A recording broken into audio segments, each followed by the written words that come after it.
Versatile, tough, and always outspoken, Thurman Thomas is undoubtedly one of the greatest running backs to play the game. In a career spanning 13 seasons, this five-time Pro Bowler led the Buffalo Bills to 4 straight Super Bowls, was named the NFL's MVP in '91, and retired as the league's 9th-ranked rusher with 12,074 yards. My team actually was the Pittsburgh Steelers. Oh, really? Yeah, even though growing up in Houston, I was a big Pittsburgh Steelers fan, only from the simple fact that Mean Joe Green was from Texas, right. And I followed his career when I was little. Where else would you rather be than right here, right now? San Diego? No, go ahead. Okay, nah. Well, you asked me, so there it was. Okay. Yeah, okay. Feisty and vocal with the press, his comments were sometimes controversial. We were at each other's heads a few times because we all wanted to win. It wasn't just me and Thurman. It was me, Thurman, Andre. We had a bunch of egos on the team. The bickering Bills, you know, as you were kind of coming together for that Super Bowl year, right. Was that a maturing process for? I think it was a maturing process for all of us because once if you get a great head coach, not everything's going to really come together at the first year. Yeah. Because he's going to try to decide, okay, what type of personality does this guy have? What type of personality does this guy have? And it all has to get together. And like Bill Polian and John Butler and them guys said, you know, I was always kind of the, I guess, the missing piece.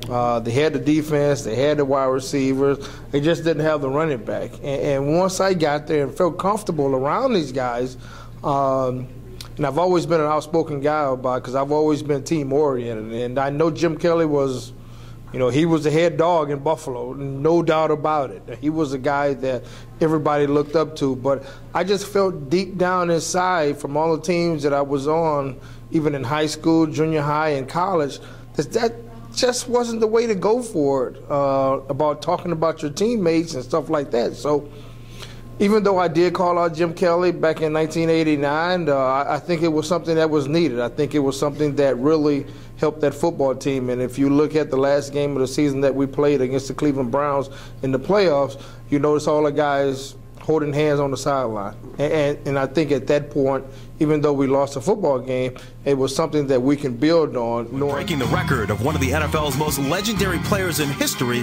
lingers prominently in his memory. I think the statistic that I'm most proud of is that I led the National Football League for 4 straight years in total yards from scrimmage. To even be mentioned in the same sentence with the Jim Brown.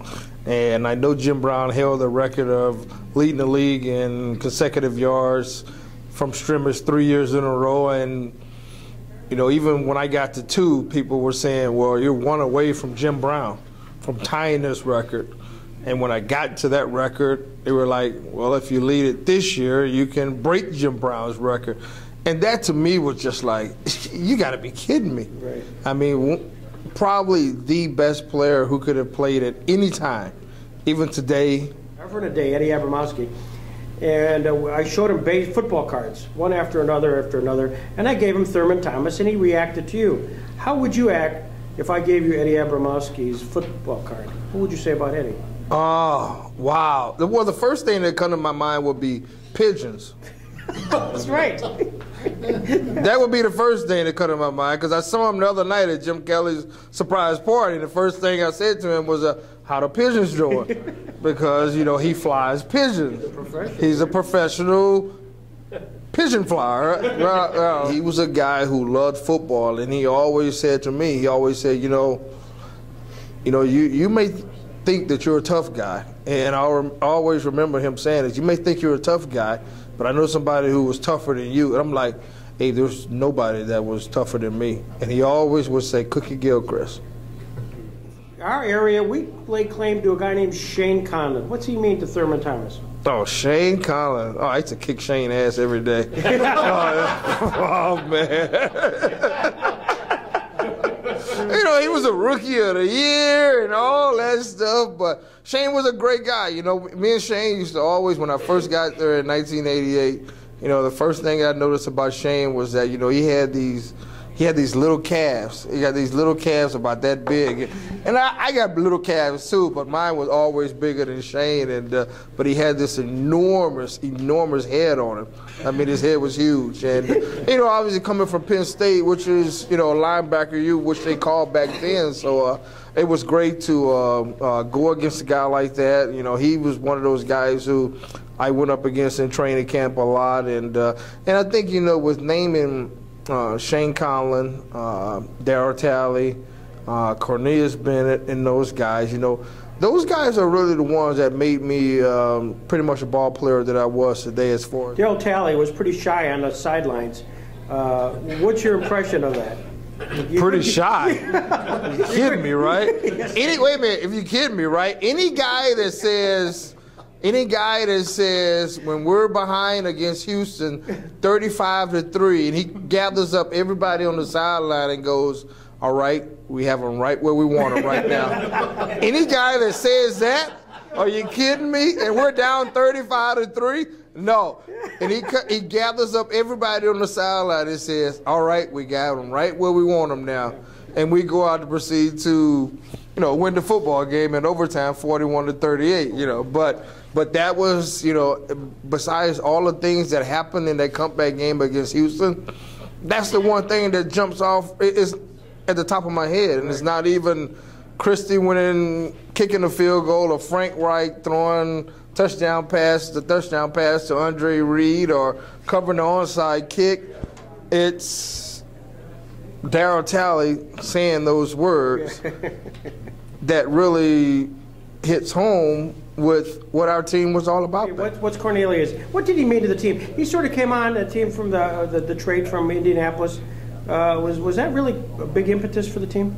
No, well, I think it was, because I think that at that point in time, that was kind of the second big move that Bill Polian had made. His first move was getting Jim Kelly and Ken Hall to come to the Buffalo Bills, and then him making that trade for Cornelius. I think he traded Greg Bell, and then Eric Dickerson got traded to the Colts. So, and at that time, Cornelius was a great linebacker coming out of Alabama. And I think one of the stories that Abe always tells me is that first game that he ever played against was against Denver, I think it was, and him coming out and just within like 2 or 3 days of practice and just harassing John Elway all over the field, and really ended it that year with I think he had like 17 tackles and 4 sacks against Philadelphia.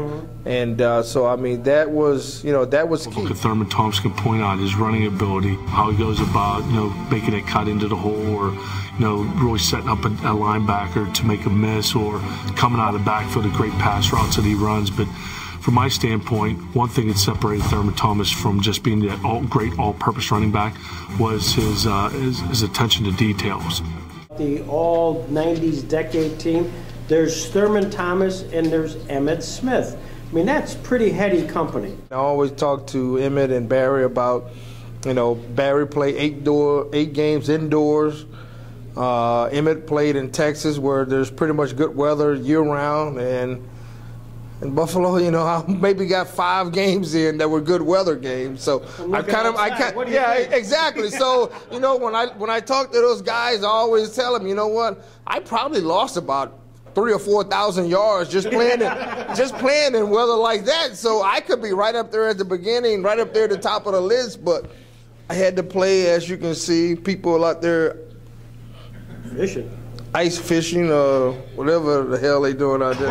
To be the best team in the AFC for 4 straight years, go to 4 straight Super Bowl, that's never been accomplished. We turned it around. We put Buffalo on the map. Still on his feet at the 20, gets down to the 15, the 10, the 5, and That's the type of team that we were. Yeah. We never pointed the fingers that it was your fault or it was his fault or anybody else's fault. We grew up as a team. We grew up as young players trying to achieve one goal, which was trying to win the Super Bowl. And even though we didn't achieve that goal, we remained very close friends.